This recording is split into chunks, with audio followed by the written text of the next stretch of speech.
Thank you very much. Thank you. What an honor. Thank you very much.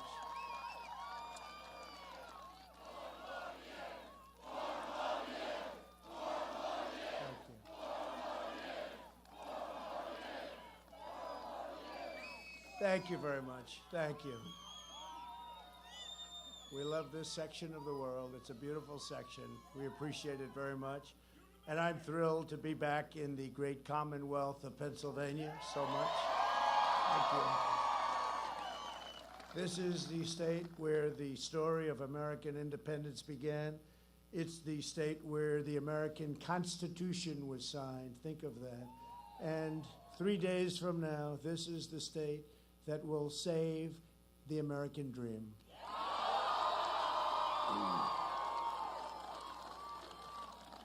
On November 3rd, we're going to win Pennsylvania, and we are going to win 4 more years in that very beautiful White House. We're gathered today in a very special place. In the harrowing days of December 1776, when the American Revolution seemed lost, General George Washington made his headquarters at this Bucks County farmhouse to plan his famous crossing of the Delaware. On Christmas night, he led what remained, and remained, very little remained, of that ragtag Continental Army on a daring midnight raid. It was a tough night. It was a violent night. They marched through 9 miles of ice and snow, many without boots on their feet, leaving a trail of blood in their wake. At dawn, they seized victory at Trenton. Their sacrifice turned the entire tide of the war. Those soldiers came from every walk of life, but what united them all was their devotion to the principle of self-government. They were determined to live in a country where power belongs to the people.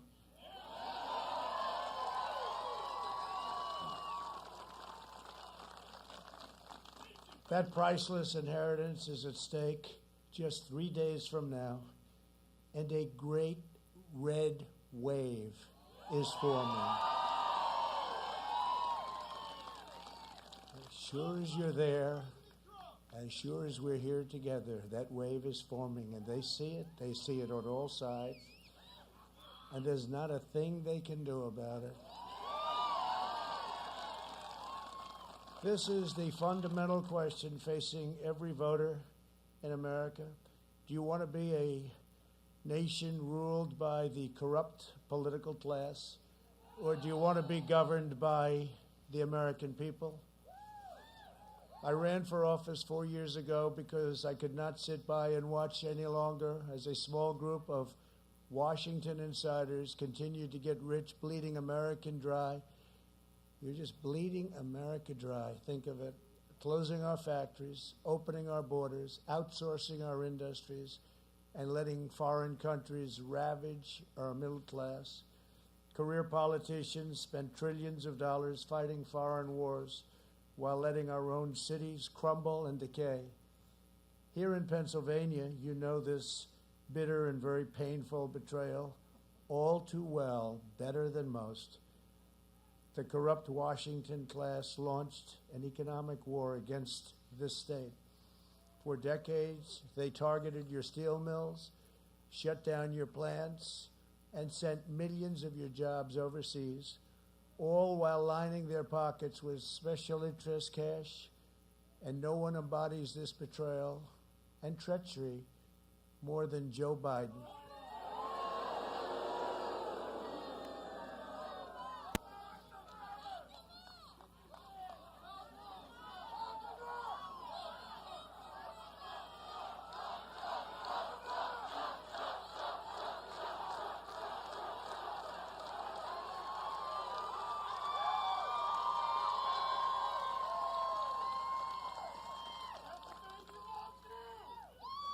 And worst of all, the suppressed media and big tech refuses to cover the crime.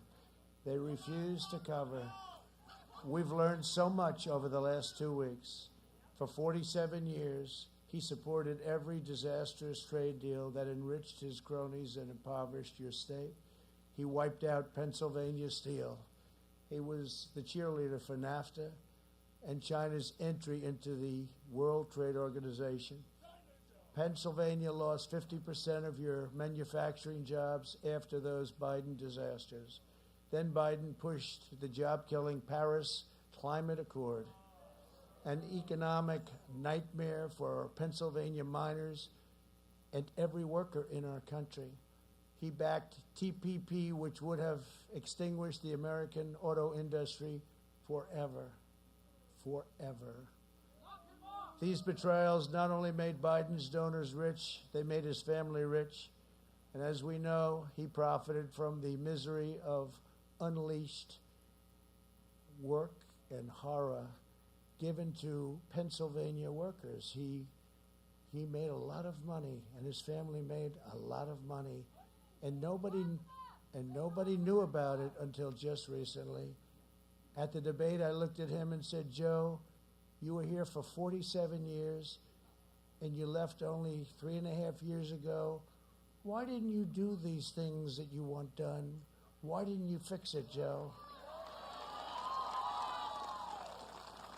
And as you know, because I assume a number of you watched the debate,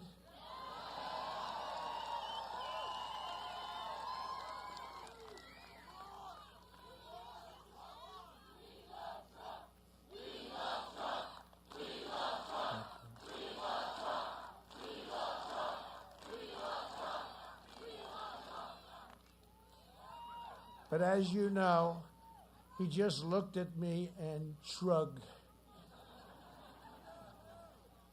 In fact, the anchor looked up and said, "Why did you do it?" She couldn't believe it. You know, she was on his side. She said, "Why did you do it? Why did you do it, and why did you say it?" In 2016, Pennsylvania voted to fire this failed and corrupt political establishment, and you voted for an outsider as president who is finally putting America first.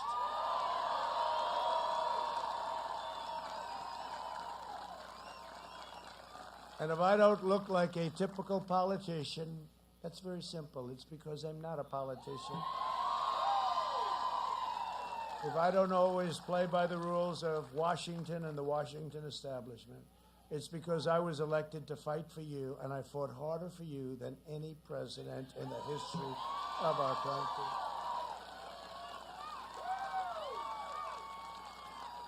From day one, Washington insiders have been trying to stop me because they do not own me and they do not control me. They want control. They don't like what I'm doing. They don't like what I've said to the Big Pharma, the drug companies, the number one lobbyist in the world, number one lobbyist in our country. They didn't like that I instituted favored nations so that we now pay the lowest prices in the world for prescription drugs instead of the highest prices in the world. If these corrupt forces succeed in electing Joe Biden, Washington will see to it that another outsider never becomes president again. It'll never happen again. And nobody has done in 3.5 years, nobody, no administration, no president, what we've done and what we've accomplished. And it's not even challenged. Nobody even challenges that. They'll take back control, and they will never, ever give it up.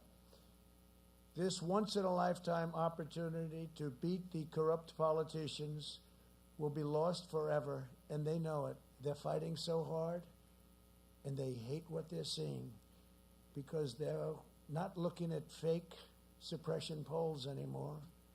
Now they're looking at the numbers that are pouring in, and they don't like the numbers that they're seeing in Florida and in Ohio and in North Carolina. And we think in Pennsylvania, although those numbers come in late.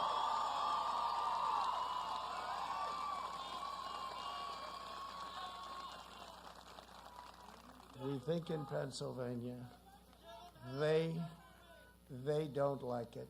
They don't like it. They don't like what they see. And I just want to tell you that we have really, things have worked out so well for our country.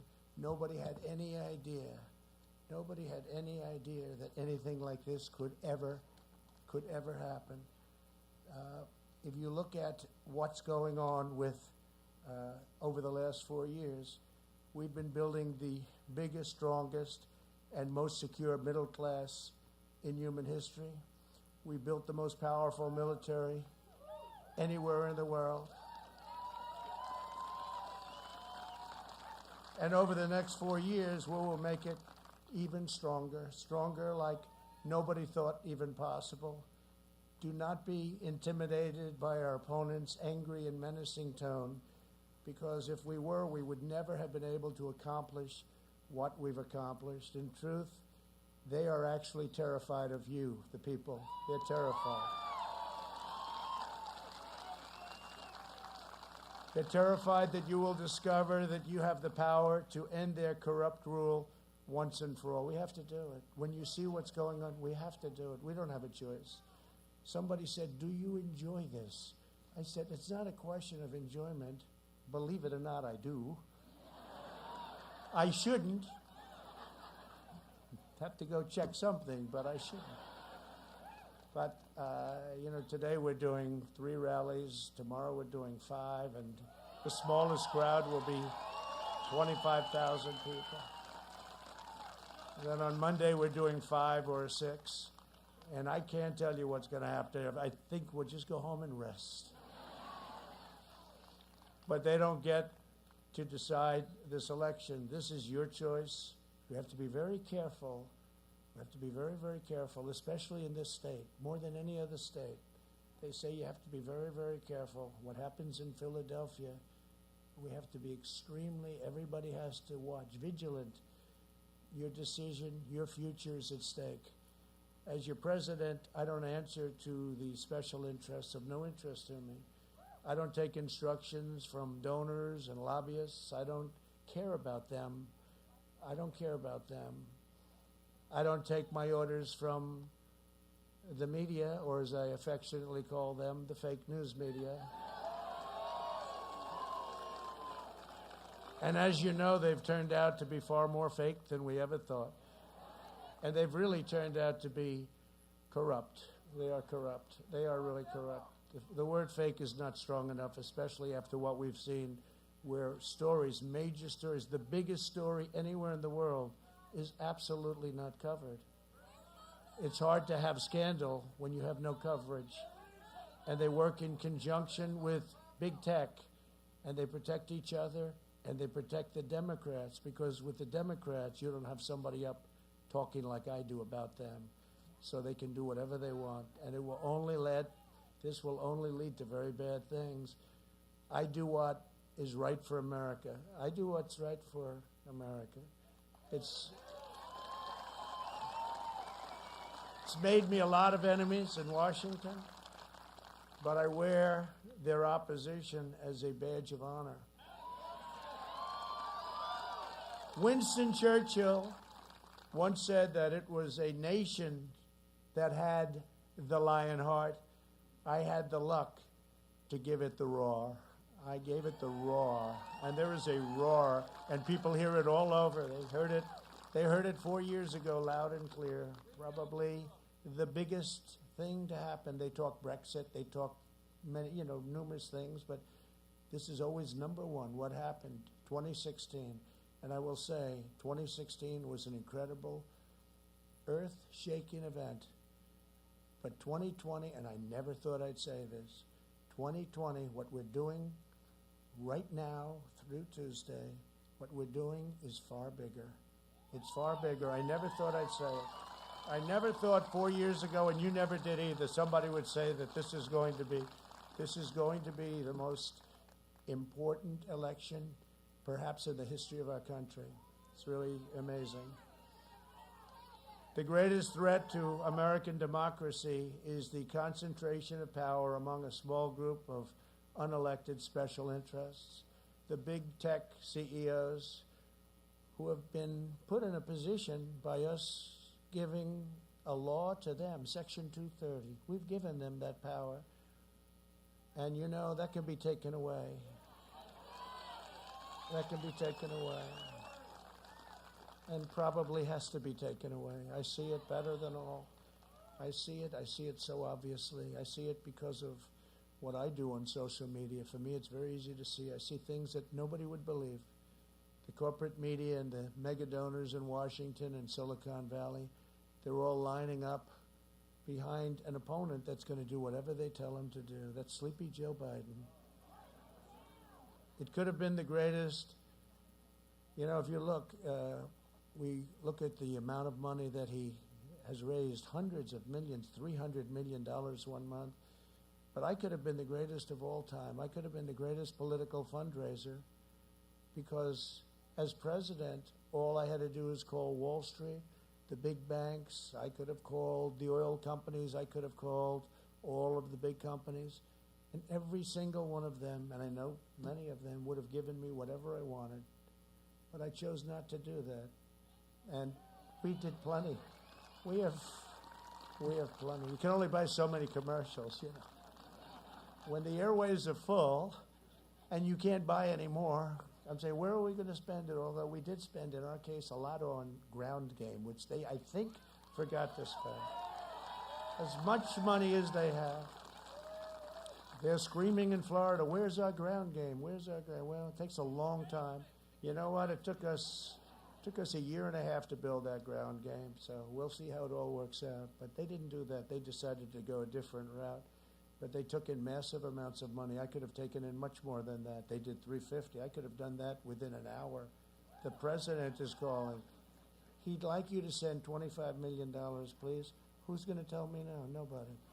But the problem is when they call in 6 months needing a favor that's worth billions, it's very hard, especially me being a loyal person, not a dishonest person, but a loyal person. It's very hard for me to say, no, I don't want to take his call. No, his or her call. No, I don't want to do it. So it really, you're compromised. It would have compromised our nation. So I didn't want to do that. Joe Biden works for them. I know them very well. I know them far better than he does. I know him far better than he. Some are friends. Some are actually very surprised when I say, you don't have to bother. Don't worry. I don't think we can buy any more anyway, right? But he works for them. And when you see those numbers, 300, 350 million, so much they don't know what to do with it, where they're spending $25, $30 million on a congressional race that used to spend $500,000, you know something's going on. And it's not a good thing. And it's not the way I want to work. This was one opportunity to do something special. This isn't a company. This isn't making some money. This is one opportunity to turn our country around. And we're not going to blow it.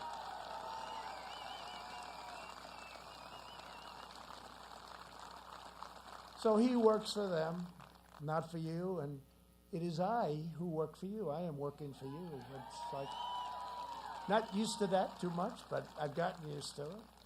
And we have this great opportunity together, and our people tend to vote in particular state. You tend to vote on the 3rd. I could say go in an early vote. Don't wait till Tuesday. Vote today, vote tomorrow, vote on Monday. But I'm wasting a lot of time because you want to go. It's tradition, it's habit, it's the history of this state.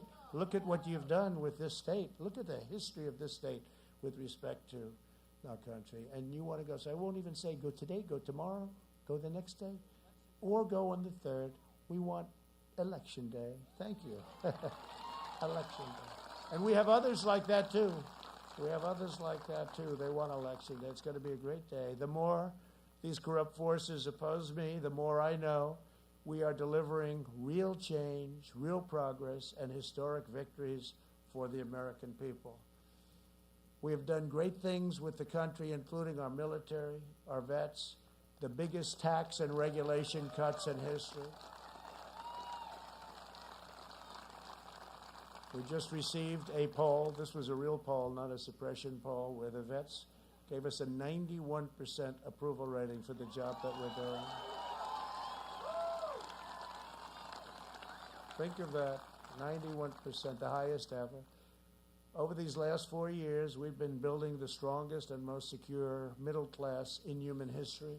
We have built the most powerful military in the world by far.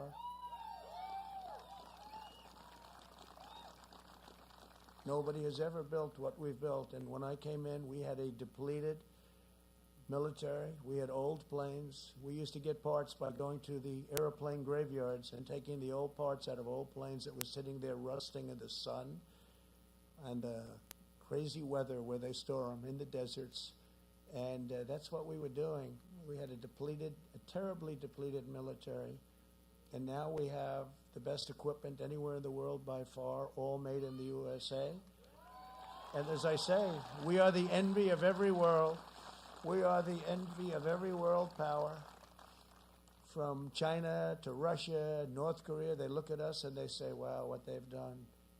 New jets, new fighter jets, bombers, tanks, missiles, rockets, nuclear. And just hope to God we never have to use it. Hope to God we never have to use it. But it's less likely that we'll ever have to use it when we have it. Okay? When we have it.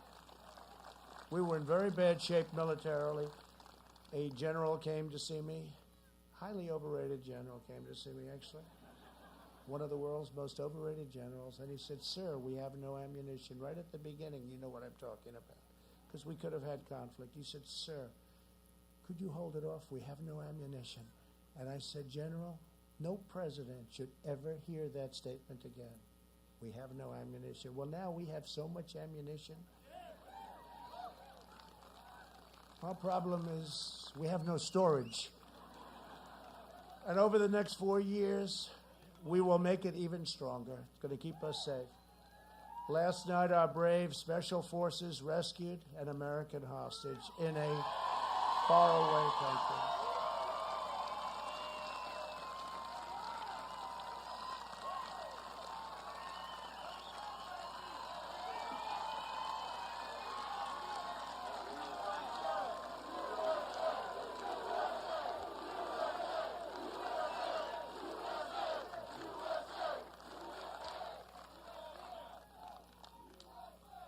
They're incredible people. And I was in Fort Bragg yesterday, and I met a lot of these incredible, talented, strong, both physically and mentally, the strongest, the best in the world. But we had a mission sent to a faraway land where they kidnapped an American citizen, and the kidnappers wished they had never done it.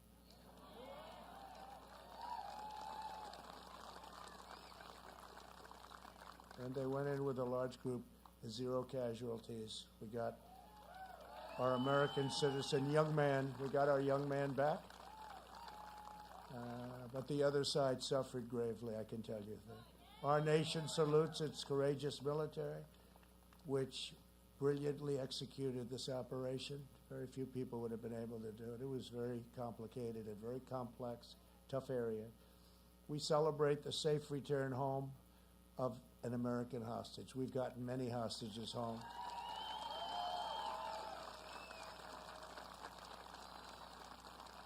And I pay nothing, can't pay. Once you pay, you'll have many, many more. We're 40-0. Robert O'Brien, who's doing a tremendous job, said to me, sir, you're 48-0. 48-0, think of that. We've brought many, many of them home. Some mostly in pretty good shape, some in very, very bad shape. Specifically, you know who I'm talking about. Came home in very bad shape, but sometimes that happens too. But we've brought many home, but we don't pay.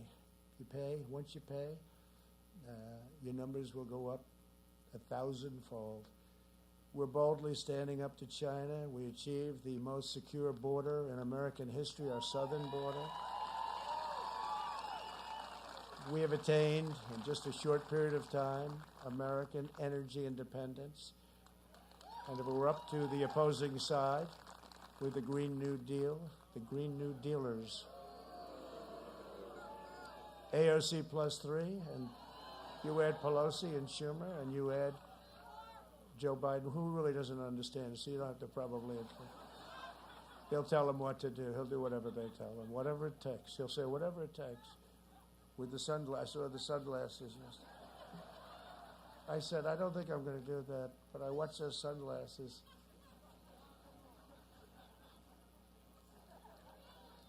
I don't know. To me, it didn't work. We're bringing our jobs, our factories, our wealth, and our troops all back home. They're all coming home. They're all coming home. And instead of endless wars in countries that even you very sophisticated people in some cases have never even heard of, we're achieving one historic peace deal after another. If you look.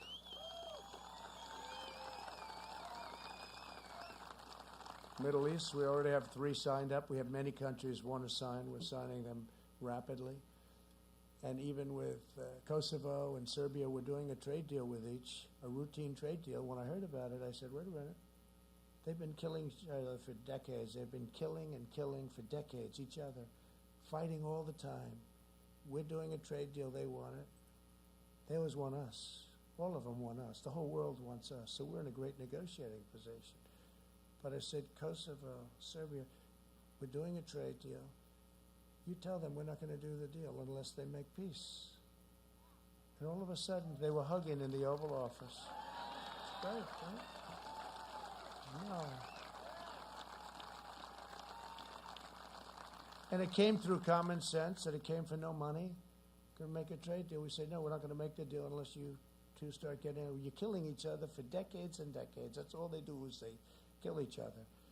And when I saw the 2 leaders hugging in the Oval Office, and there was I think they were exhausted, frankly. I think it was time. It was time, but somebody had to say, do it. Just seemed to make a lot of sense. I said, wait a minute, let's do it, and we did it. So I'm very happy about that. And thanks to our administration's unprecedented mobilization, we're now just weeks away from a mass distributing of a safe vaccine. We're really, we've got it. We've got great companies, Johnson & Johnson, Moderna, Pfizer, all with a vaccine, all with the little different versions of it, some similar concepts, but, and many other companies, and we're ready, we'll have that. And we will have it, but even if you didn't, I say it drives them crazy. We're rounding the turn. We're rounding that turn. We're rounding it. And our economy went down less than any economy anywhere in the world, and it went up faster by far. You know, they keep hearing about Europe. Well, they're not doing nearly as well. Seniors will be first in line for the vaccine, and the vaccine will be free because it's not their fault. It was China's fault. China did this to us. And our vaccine will eradicate the virus and end the pandemic once and for all. Americans will return to school and to life. By slashing red tape and cutting bureaucracy, we're producing this vaccine in record time. If Joe Biden were president, you wouldn't have this vaccine for 4 years. And he had his chance with the H1N1, he calls it in reverse, swine flu, which was a disaster. We've moved heaven and earth to produce the vaccine ahead of schedule and manufacture hundreds of millions of doses in advance, all ready to be shipped. And we have our military is going to be shipping it. Logistics, we have a general, that's what he does. He delivers troops. He said, sir, this is easy. We'll get it done very quickly. It's the most advanced medical operation anywhere in the world and in history. Thanks to the therapies we've accelerated, we have already reduced the mortality rate. 85%, think of that, down 85%.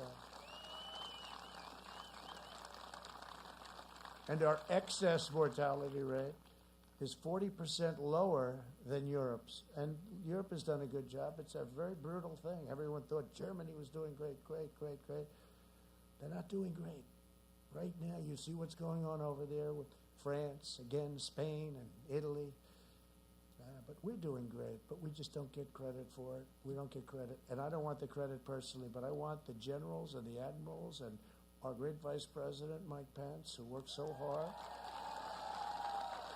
and all of the people on the task force, and Jared Kushner, what he did. He's here someplace. But he was fantastic on the ventilators. You know, ventilators are very, very complex. Oh, look at that, Jared. And he wants no praise. He couldn't care less. He truly couldn't care. Thank you, Jared.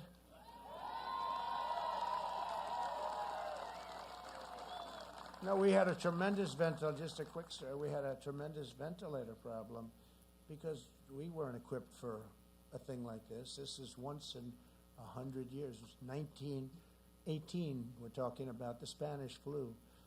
And we weren't equipped for that. And all of a sudden we're getting calls. We need 40,000 ventilators, like in New York. They needed far less than that, but they needed many, many ventilators. And other states are calling. We need ventilators. And it's a very complicated piece of equipment, as you can imagine, with pipes going down, heavily computerized. And people didn't know what to do, making them on a mass scale like this. Hospitals had very few of them. And Jared called up some of his genius friends. His brother's one of the most important people in Silicon Valley, smart family. They called up and they had these super brilliant young men come in. I mean, some of them were wearing undershirts. They were wearing a baseball cap. How much are you worth? About $1 billion, sir. Still, they had founded companies, sold their companies, but they were brilliant. One of them had roller skates on. And they wanted to throw him out of the White House. They said, "Sir, there's a kid here, undershirt and roller skates." I said, "Yeah, he's worth $2.5 billion. You know? But Jared called a whole group of people down. And to them, to us, to all of us, a ventilator is very complicated. To them, it's like the simplest machine they've ever seen. And they went to the automobile companies where they had excess plant capacity, and they went to various companies, and we started producing, within a short period of time, ventilators. And this story is just never told, and I don't think I've ever told it, not in this detail. We started producing ventilators in a short period of time at a level that nobody thought was thousands and thousands of months. Nobody thought was even possible. And a relatively short period of time after that, all of our hospitals were sent tens of thousands of ventilators, tens of thousands of ventilators. Great companies, very big companies, car companies, very big companies. They did a fantastic job. They'd line up with a small ventilator company. And we make the best ventilators. I mean, they say they're the best. And they were sent all over our country. And think of it, and that was done so quickly. But these brilliant young people were able to do it. Regular people you could never do a thing like this. So we made thousands a month, and not one person, think of this, in our country, not one person who needed a ventilator didn't get a ventilator. How incredible is that? But they won't tell that story. And that's not me, that's Jared and a whole group of very brilliant people, together with the military and with a lot of our great companies. We've had a tremendous relationship. It's the biggest mobilization since World War II, and it was an incredible job. Now what we're doing is we continue to make thousands a month, and we're sending them to foreign countries who are desperate for ventilators and would have no idea. There would be no way they could ever get them, including, we send them to France, and we send them to Spain and Italy, but we send them to countries in Africa who are really having a terrible hard time. And we're sending thousands of them to other countries. And I just think it's a tremendous story. And it's something that we did that we're very proud of. And it's something that nobody talks about. You don't hear the word ventilators anymore. You know why you don't hear about it? Because we solved, there was a period of time, ventilators, for 3, 4, 5 weeks until they sent these super geniuses. And for 3, 4, 5 weeks, all you heard about was ventilators, ventilators, ventilators. Well, we took over something. The cupboards were bare. They were bare, or essentially bare, but they were bare. And the hospitals in the States, the cupboards were bare too. Nobody was prepared for a thing like this. They could have been, they should have been. But now all over the world we're sending them, and I think it's just a tremendous story. I really do. It's a story that's untold. You'll probably never hear about it again. And as soon as we started making all of these thousands of ventilators, you haven't heard the word ventilator? Just like, and there's one other quick story. The wall, the wall, the wall, that's all you heard. Trump promised the wall. Will he ever give the wall? The wall, the wall. And then now the wall is going to be completed very quickly. We have over 400 miles of wall built. And now you never hear the word wall. They never say, oh, he got the wall, he did it. And we built it exactly to the specifications of the Border Patrol.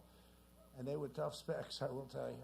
I said, how about concrete plank? No, sir, we need steel, we need rebar, and we also need concrete. Oh, that's great.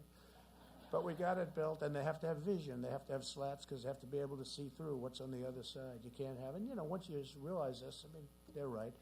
So we built it to those specs. Very, very, I've done an incredible job. We're doing 10 miles a week. We'll be finished very soon. But you never hear about the wall anymore, Now, if it was a failure, if we couldn't get it done, it would be brutal. It would be a brutal time for you, President. Because of our relentless efforts, the recovery rate right now on COVID or the China virus or the China plague is 99.7%. Take the word. 99.7%. And I'm here. I'm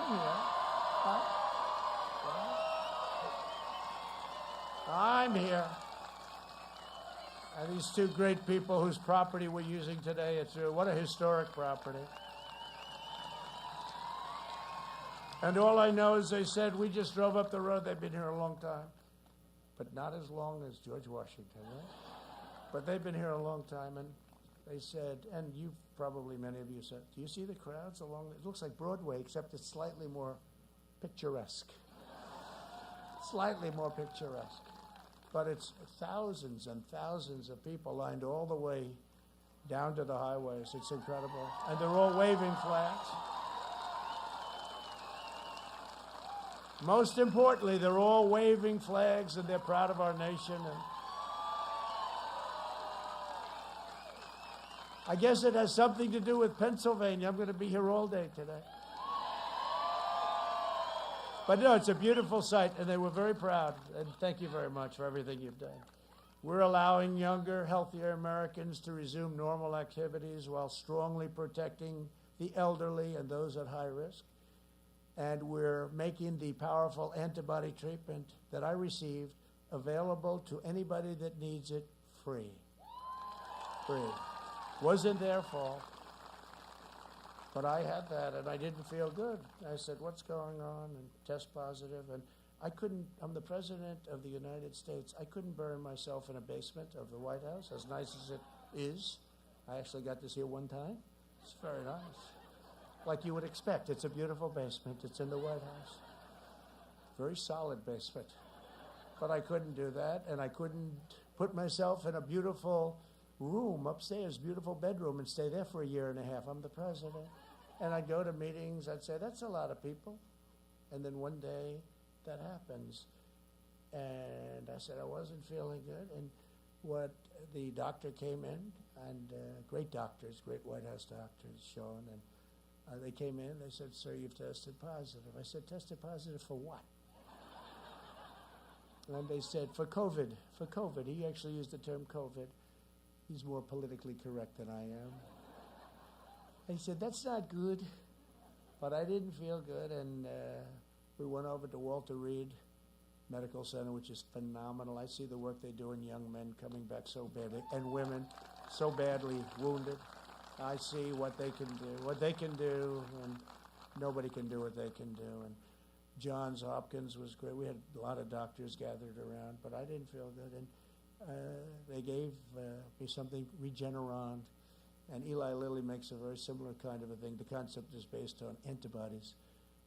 And I woke up the next morning, and I felt so great. I wanted to rip that Superman shirt open. And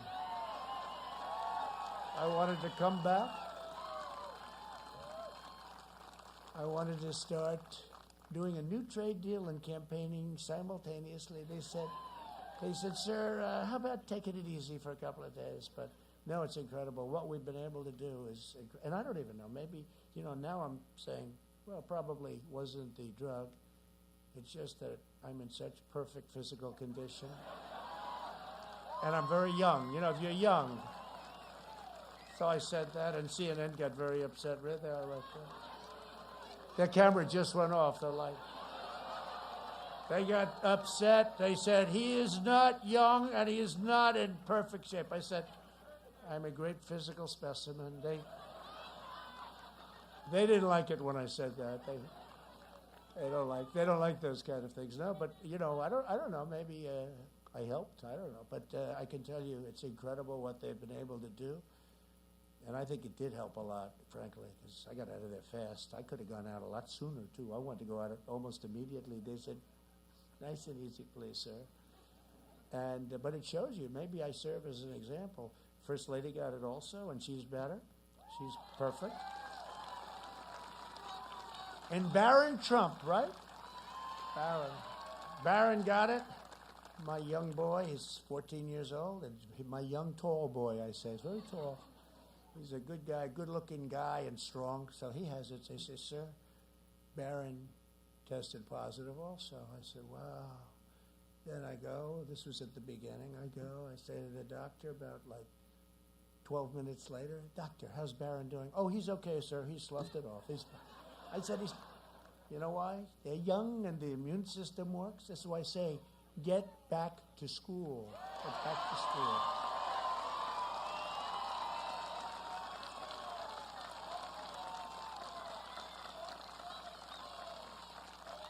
Get back to school. Open up this state, Governor. Open up this state. And don't take advantage of those ballots, Governor. Don't do it. Don't do it. We will terminate the virus with science, medicine, and groundbreaking therapies and cures. I watched Joe Biden speak yesterday.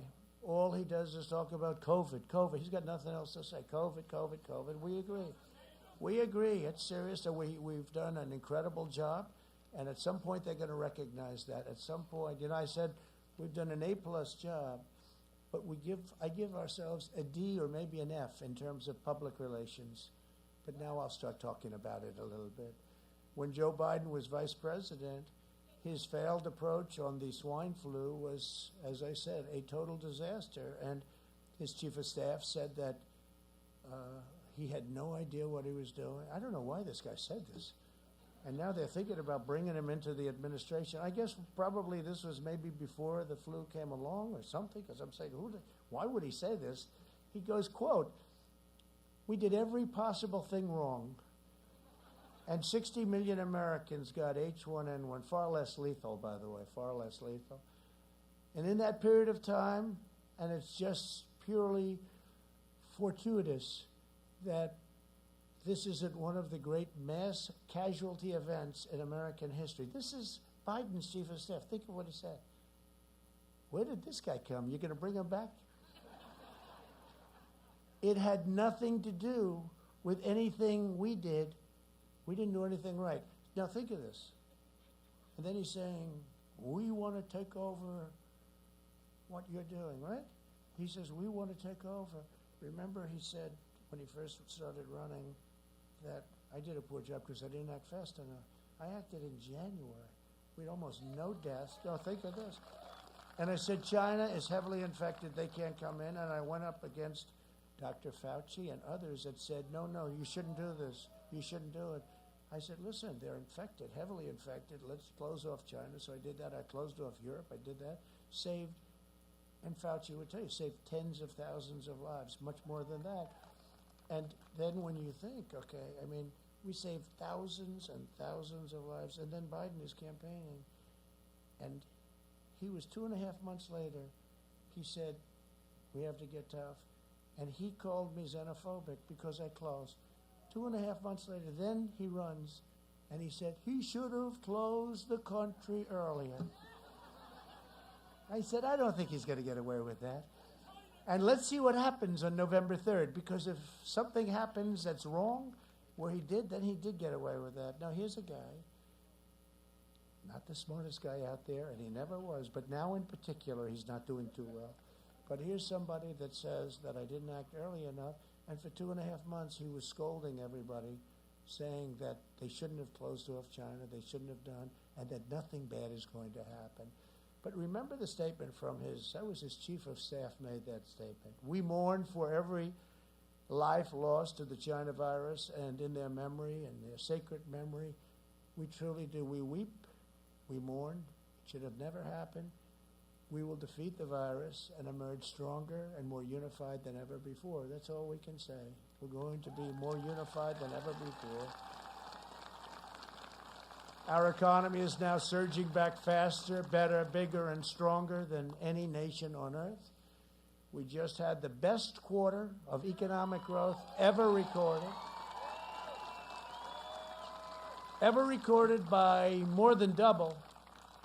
A 33.1% increase, more than our great number from 1952. That was the number we bet, but more than double.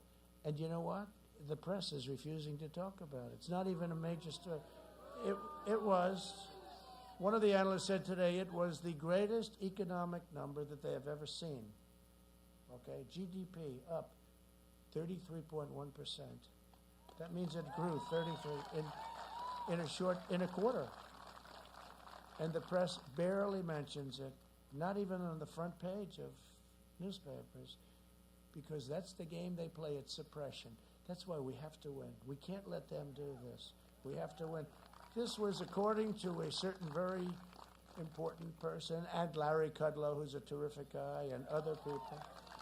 Sir, this is the greatest financial number probably ever recorded in our country. Think of that. That's a big statement. And double, more than double, a number from 1952. And it's barely covered. And that's only for one reason, because they want us to do very poorly on November 3rd. They don't want to tell the American public about this. The one advantage I do have is I do have a way of getting the word out. But it's very tough when they pick it up. Even this, they won't pick this up. I made a statement, strong statement. They won't pick it up because it's good news. They'll fabricate stories. They'll make up false stories. They'll put you at number one on Twitter all the time. Stories that aren't trending. These stories are so boring. They'll make up the Times will write false stories all the time, and they'll put them, and yet they won't talk about the Biden corruption. They won't talk about where's Hunter, and they won't talk about, don't feel bad, the cameras are all off, don't worry, we just lost the last camera, I'm sorry. But they won't talk about the fact that Hunter got $183,000 a month to sit on a board of Burisma and got $3 million, perhaps $3 million up front. They won't, who had no job, who had no experience in energy. They won't talk about the fact that the wife of the mayor of Moscow gave him $3.5 million, right? For what?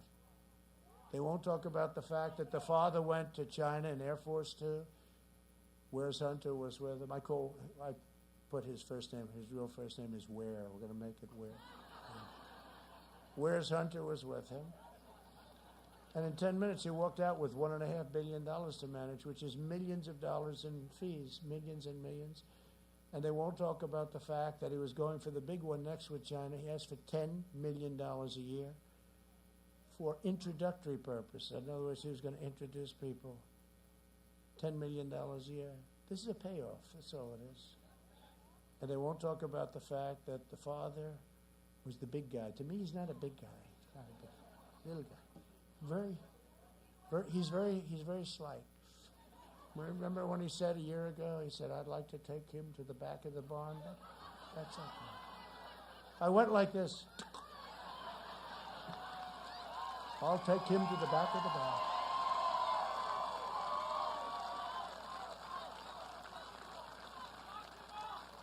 The glasses.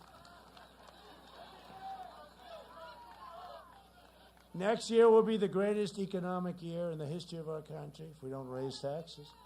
If Joe Biden is elected, he will delay the vaccine, prolong the pandemic, close down schools, and impose a nationwide lockdown. That's what they're talking. Can you imagine going? And we're making the greatest comeback of any country by far, and they're actually talking, he's talking about a lockdown. He has no clue, but he's talking about it. That's his only plan, to make you a prisoner in your home, a prisoner in your own country, and under the Biden lockdown, the recovery will be totally killed.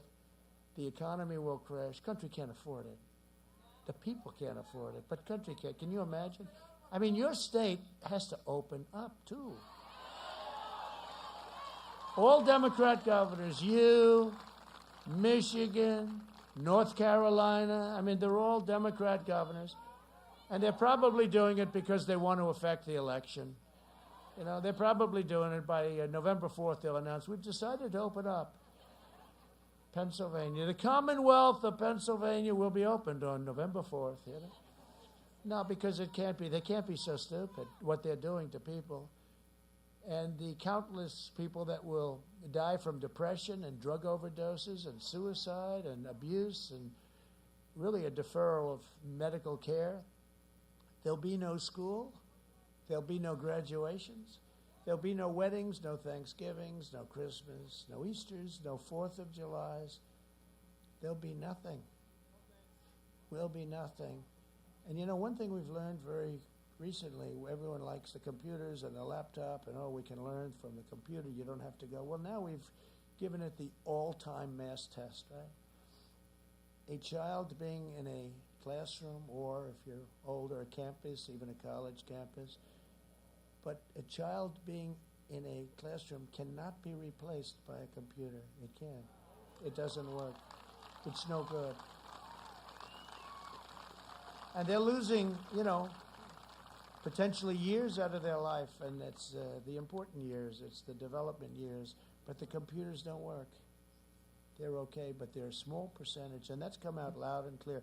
Telehealth, great, it's been incredible. I think it's a 7,000 increase percent, and telehealth has been really great.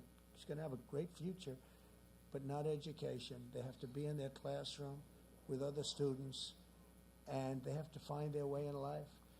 And no future, this is no future for what they're doing in Pennsylvania, what they're doing in other states. This is no future for American youth. It's going to have a long-term impact on them. Biden's plan will destroy America. My plan will destroy the virus and make America greater than it's ever been.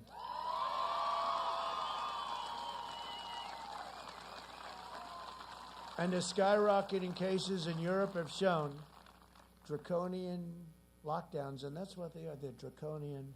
Do not stop the virus. They've done it. Italy was so locked down. Now it's starting all over again. They just don't. It's a terrible thing that was unleashed on us, and we should never forget what happened. We should never, ever forget that China could have stopped it.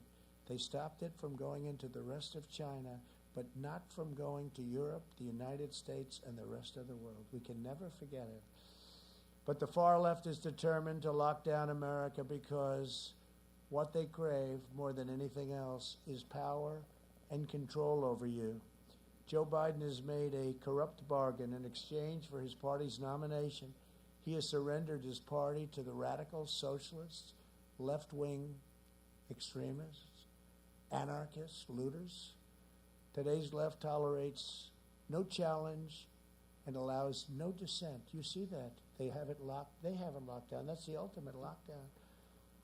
You can do horrible things, or you can do nothing wrong, and they'll put in phony stories. I'm actually a victim of the opposite. I'm just thinking about while I'm talking to you. They do phony stories that are totally false, and they'll put them up, and there's nothing you can do. There's nothing you can do except explain it away. If you disagree with them, they try to humiliate you, smear you, and cancel you. Cancel culture, right? They control Joe Biden, and he's so easy to control. Just like they control every Democrat House member and every senator. They purge newsrooms of reporters who do not swear allegiance to their false narratives. You've seen some reporters are extremely upset. They end up getting absolutely decimated. They censor stories that reveal the corruption of their chosen candidate. This is what's happened now, and nobody's ever seen anything like it. Everybody knows that it's It's incredible. Nobody's seen anything like it. You don't read anything. You go to the Times, there's no story in it. You go to the Washington Post. You go to ABC. You go to NBC, the worst of all, in my opinion, NBC. The home of The Apprentice made them a lot of money over the years, right? But they were bad. They were very bad. CBS has been terrible. CNN is just absolutely ridiculous. Thank goodness they have lousy ratings. Thank goodness. And MS, I call it MSDNC. How about MS? No, what they do is just absolutely, it's not even thinkable. It's not even to be believed. They totally close it down. And you can't have scandal when nobody's reporting about it. And the level of power is pretty incredible. And I heard this 4 years ago. Sir, you cannot compete with big tech. You cannot compete. The networks were against. It was the same group. And then I won. I said, see, they're not very powerful, but you know what? They are. And now they're at a level that nobody's ever seen before. Nobody, and they're blatant about it. Now they just say, we're doing it. We don't. New York Times, they apologized to their subscribers because they were losing tens of thousands of, after the last election, tens of thousands of subscribers. And they wrote a letter of apology. I couldn't believe it. And they really got good for about 2 weeks. And then they got worse than ever. I mean, it's every day a phony story after story after story. They have a story about taxes. I don't pay taxes. And I just call my people, what do I pay? Oh, no, you paid many, many millions of taxes, sir. But you prepay your taxes. Oh, well, why aren't they mentioning? I prepaid millions and millions of dollars of tax. I prepaid. That's worse than paying taxes. I'm prepaying. I say, why do we prepay so much? Because these are estimates. When you're negotiating taxes, these are estimates. You're prepaying estimates. How much? Many millions of dollars, millions and millions. But they don't do that. We call them, we tell them, and they say, well, that's prepaid. Well, prepaid is worse than, right? I mean, how good is that? We're prepaying. But they don't put that in the story. These are very corrupt, very dishonest people. They tell you that rioters are peaceful protesters because you're not allowed to have. I had it yesterday in Minnesota where we're going to have over 25,000 people.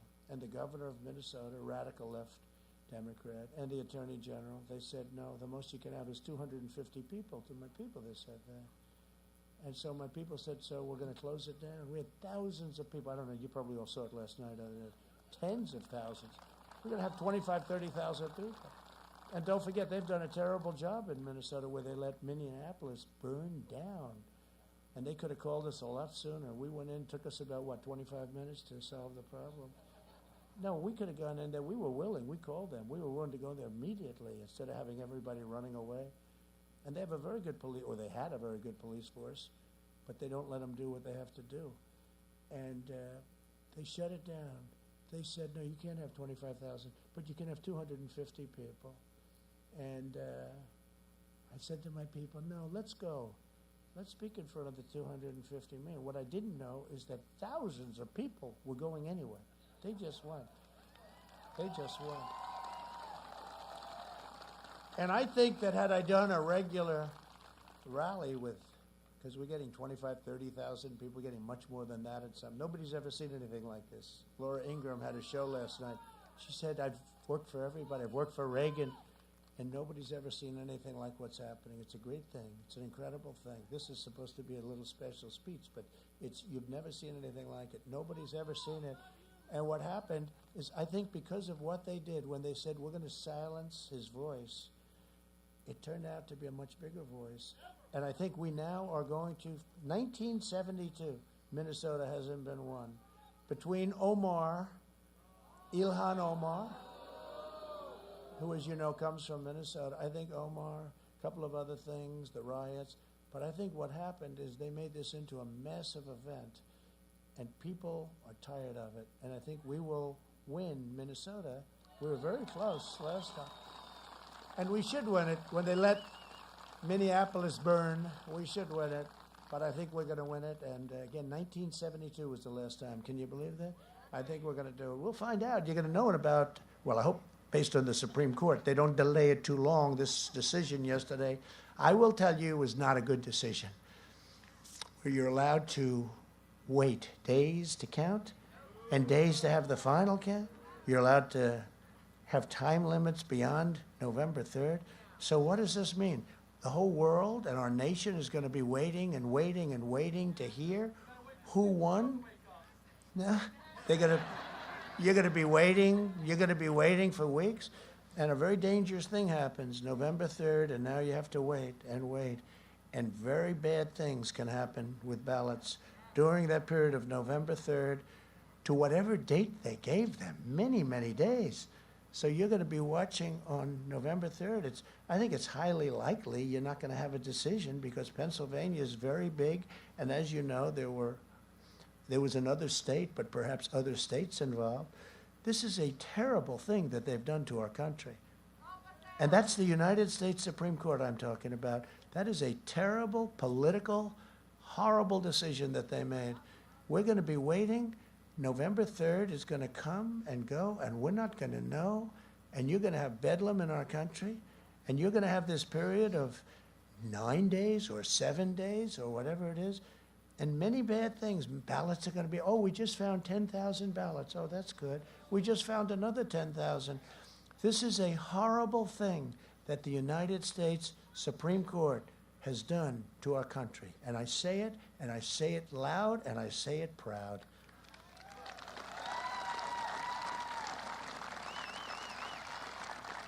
We have to know who won. We have to know who won. They tell you the police officers are villains. This is the group. And they're heroes. No. They even tell you that your children must be indoctrinated to believe that the heroes who crossed the Delaware were driven by hatred and malice. They change your history. A vote for Joe Biden is a vote to give this radical movement absolute power and unchecked control over every aspect of American life. Joe Biden, he's not all there.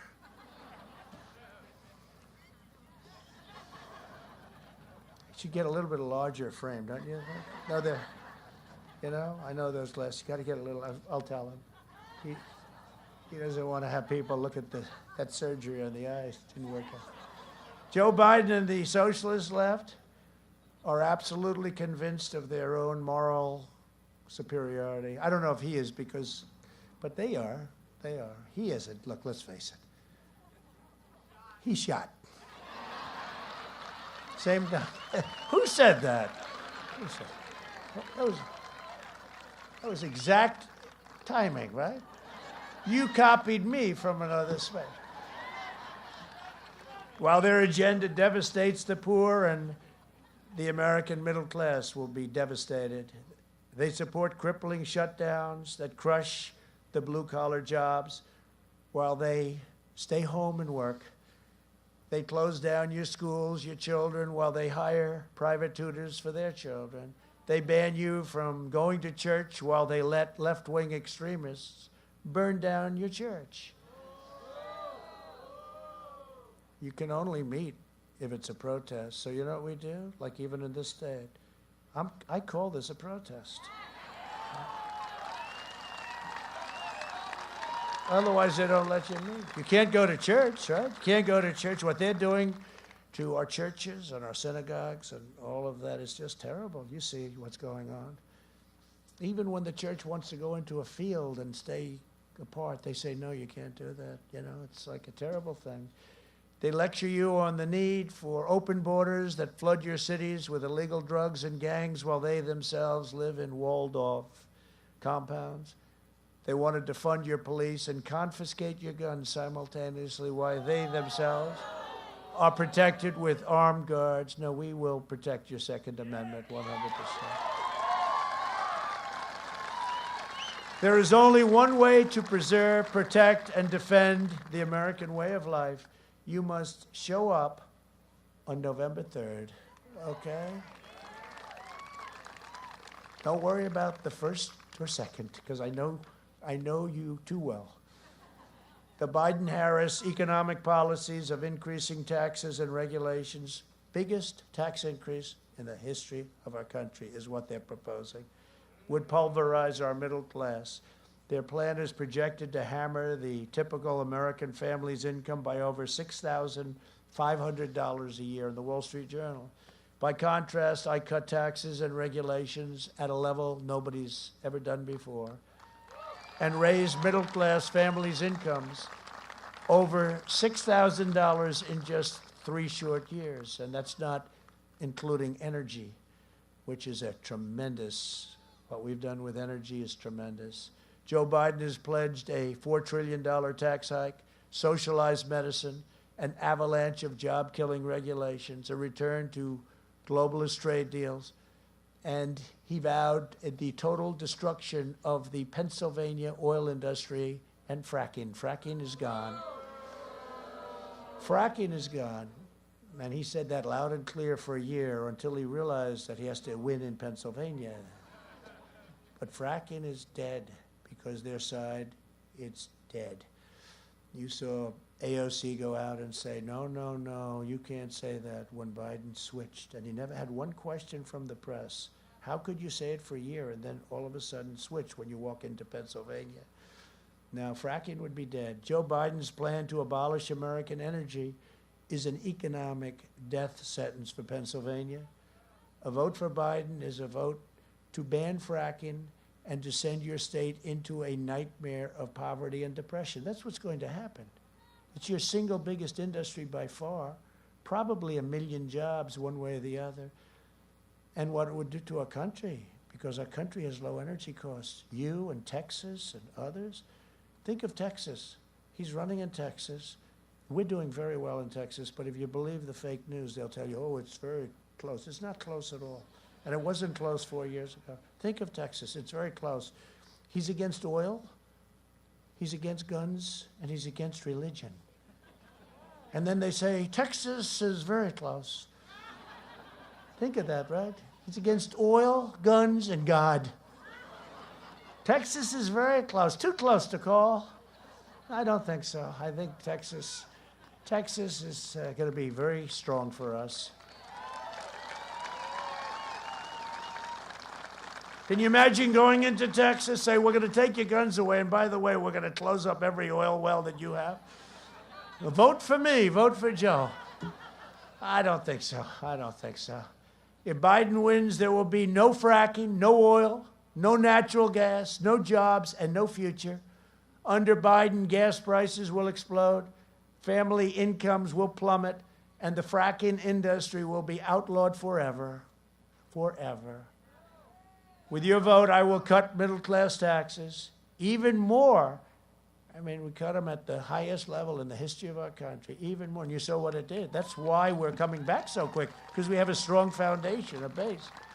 And I will always defend and promote Pennsylvania energy, and there will be no more lockdowns. We're not going to have lockdowns.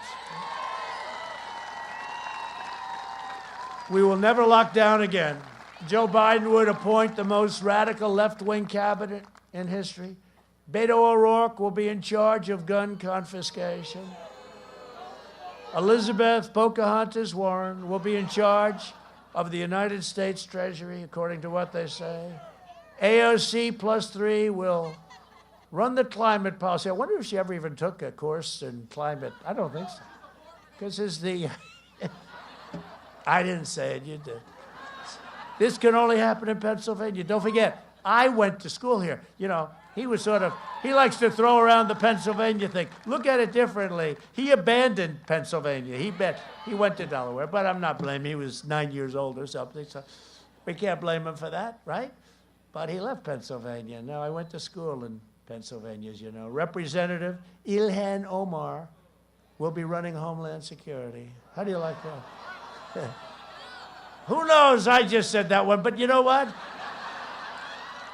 I wouldn't be surprised. Ladies and gentlemen, we're pleased to announce Ilhan Omar to run national security. She's going to be guarding our border, where we just had the best numbers we've ever had, by the way. People can come into our country. We want them to come in. They have to come in legally, and they have to come in through merit. Just imagine the insanity that will ensue if Pelosi is Speaker, Schumer is crying Chuck, Majority Leader, Kamala Harris. She makes Bernie Sanders look like a very strict conservative. You have Kamala, got to say the name exactly right or they excoriate you. So you have Kamala running the White House. Well, she already said that, right? She said that it's the Harris-Biden administration. He actually said, that was scary. He said, under the Harris, I never did that. I never said under the Pence-Trump administration. And I love Mike Pence. You know what? But I said, Mike, that far we can't go. But I never said.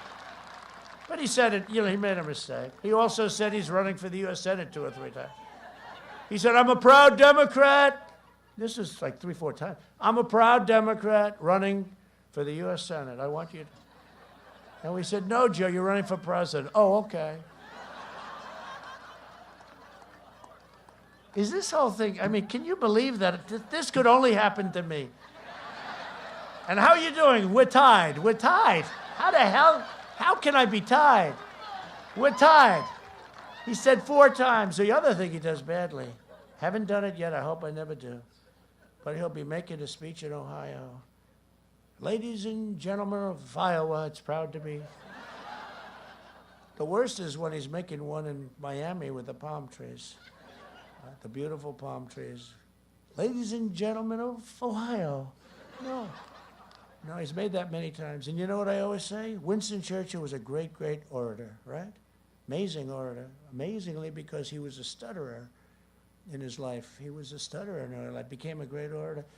You could give a speech equal to the best that he's ever made.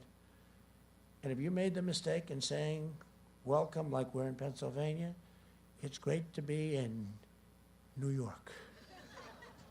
It doesn't matter how good your speech is. It's over. Just walk off. It's over. But he does it all the time, and nobody ever says it. No, he is shot. Under my leadership, we achieved, and he's not a nice person. You know what, if he were a nice person? They do commercials on me that are so false, like with the soldiers. That's the biggest insult to me of anything that's probably ever happened, like with the soldiers and other things. They're so false, based on a phony magazine, an Obama-type magazine that's doing badly. They did a commercial, and we notified them, and we had 26 witnesses, real witnesses, and every one of them is furious. But he's not a nice person. So because he's not a nice person, I don't mind saying exactly what I'm saying, which, as you know, is the truth. He was never considered smart in his prime. But now he's really off. And you can't have him as your president because he'll destroy our country. He'll destroy our country. And it probably won't be him because by the time he gets sworn in, he'll be pretty much like it'll be over. 25th Amendment, you think they were talking about me? No, they weren't talking about me. When she brought that up, they're talking about how to get Kamala in there as fast as possible. And nobody treated him worse than her. If you looked at the debate, now Kamala was failing fast. You know, she was going down like a rock. Normally you pick somebody that's going up, not one that, she didn't even make it to Iowa, right? But nobody spoke worse about him, and that's the one that they picked. But they want to get the radical left. They'd love to get her in, and that will be a very, I don't know if you can ever come back from a thing like that. You know, I'm not sure that a country, you look at Venezuela, you look at what's going on, where it was the richest, it was so great 20 years ago, and now they don't have food, they don't have water, they don't have medicine. Under my leadership, we achieved the most secure border in American history, the wall. Biden's plan to admit unlimited low-wage foreign workers will slash incomes, surge unemployment, and devastate the middle class, all to enrich the globalist donors. As president, my only special interest is you. That is true, my only special interest. To protect our national security, I also suspended the entry of refugees from foreign nations compromised by terrorism. Just call up President Macron, as I do often, and ask him what's happening over there. You saw those horrible attacks this last week, more than one. We're keeping radical Islamic terrorists the hell out of our country, if I have your approval. Biden has pledged a staggering 700% increase in refugees. This is a deal made between Biden and Bernie Sanders, Crazy Bernie. The manifesto, we call it. This is a document, a very thick document, naming things that they're all horrible. But they've agreed 700% increase in refugees from the most dangerous and violent terrorists, hotspots anywhere on earth, including Syria, Somalia, and Yemen. These are some of the most dangerous places in the world. 700% increase. This is agreed to. This isn't like, oh, this is talk. This is a manifesto. It's a document. He's also vowed to terminate our national security travel bans, allowing for unlimited migration from war zones and terrorist havens. Biden's extreme migration policies will open the floodgates to terrorists, jihadists, and violent extremists. You don't have to worry about it. Just get out and vote on November 3rd. Under my administration, you know, I had the ban passed, right? And it was approved by the United States Supreme Court. There, they did the right thing. Under my administration, the safest of our families will always come first. That's safety. We want safety. Has to come first. The Secretary of Defense under President Obama, Robert Gates, said that Joe Biden has been on the wrong side of every foreign policy issue in his lifetime. President Obama used to say that if you wanted something really screwed up, give it to Joe Biden to handle. This is the guy that we have running. In fact, Obama tried to keep Joe from running. He was very famously quoted as saying, Joe, you don't have to do this. You don't have to do this, Joe. Don't do it. You don't have to do this. I could see that. And then wouldn't endorse him until long after the primaries had ended. And Joe is lost. Think of it. He wouldn't endorse him. He was a vice president, wouldn't endorse him, made all these terrible statements, wouldn't endorse him. And then even after he won, it was months before he endorsed him because he didn't want to see it happen. I think he's probably the most surprised person on earth, Obama. And they said, sir, Obama's going to start campaigning for him a couple of days ago. I said, that's okay, that's good. He campaigned for Hillary. How did that work out?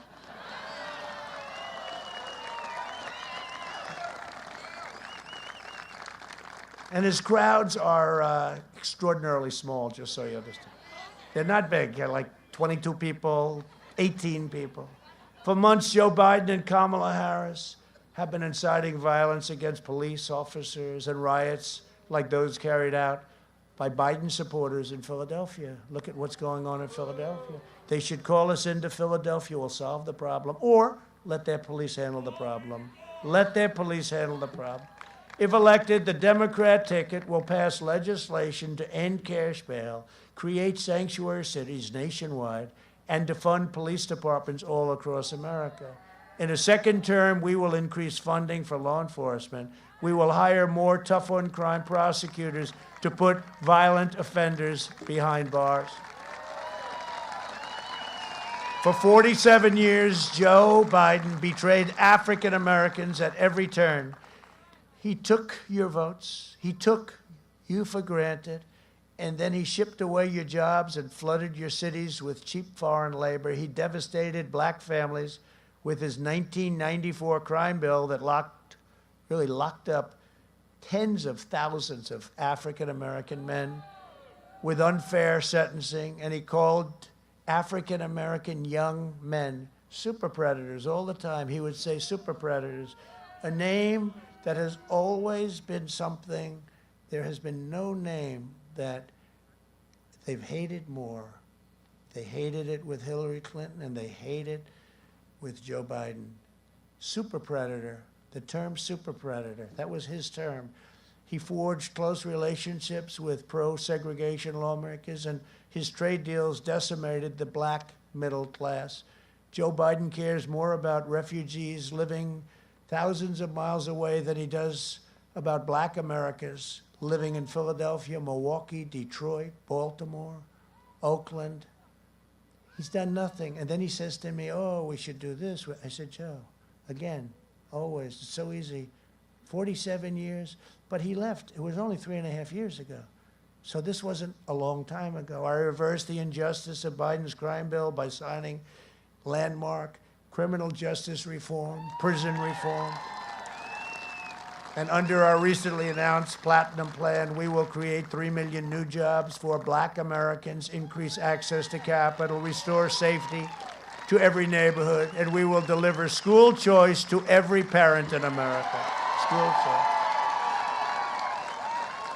And I'm also fighting every day for Hispanic Americans. This week I announced our American Dream Plan, and we're doing very well with Hispanic Americans. You see that? They're saying, what's going on in Florida, right? They like me and I like them. And we're doing very well with the Black community. They like me now. They're getting to know me better, but I've always liked them. The American Dream Plan, which creates over 500,000 new Hispanic-owned small businesses and jobs, and going to be fantastic for our Hispanic Americans, great people. My administration is also standing proudly with the people of Cuba, Nicaragua, and Venezuela in their righteous fight for freedom. Biden sided with the brutal socialist and communist regimes. You saw what he did. You saw that horrible deal that was made with the United States by Obama and Biden. I don't think Biden probably was too involved. You want to know the truth. Keep him out. But it was a terrible deal. It was like the Iran deal. Here's $150 billion for nothing. As long as I'm president, America will never be a socialist country. Will never be. This year, I've laid out the boldest and most ambitious second-term agenda in history. We will create 10 million new jobs in the first 10 months. 2021, we will have 10 million jobs. Over the next 4 years, we will make America into the manufacturing superpower of the world. We will expand opportunity zones. We will bring home our medical supply chains. They're all coming home. And we will end our reliance on China once and for all. We will defend religious liberty, the right to life, and the right to keep and bear arms.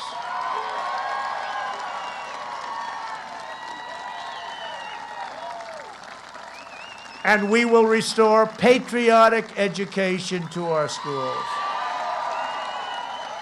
In our debate last week, Joe Biden said that America has, quote, never, ever lived up to our founding ideals, right? And he said it was an idea. It was just an idea that America's a great country. The United States is a great country. It's not an idea. It's a great country. Pennsylvanians know the truth more than most when you think of the great history of this state. From Washington's Crossing and Independence Hall in Philadelphia to the Quakers who ran the Underground Railroad, from the Union soldiers who lay at the rest, and you lay at rest. They lay at rest in Gettysburg. What a place, Gettysburg, one of the most beautiful places, and so gruesome for a period of time. Never fight uphill, my boys, right? He said, never fight uphill, me boys, never fight uphill. They fought uphill. To the workers of Bethlehem and Allentown who forged the steel that won World War II, America is the story of everyday citizens who have given everything to help this country live up to the highest ideals. My fellow citizens, you deserve a president who believes in America, a president who loves our country, and a president who loves you.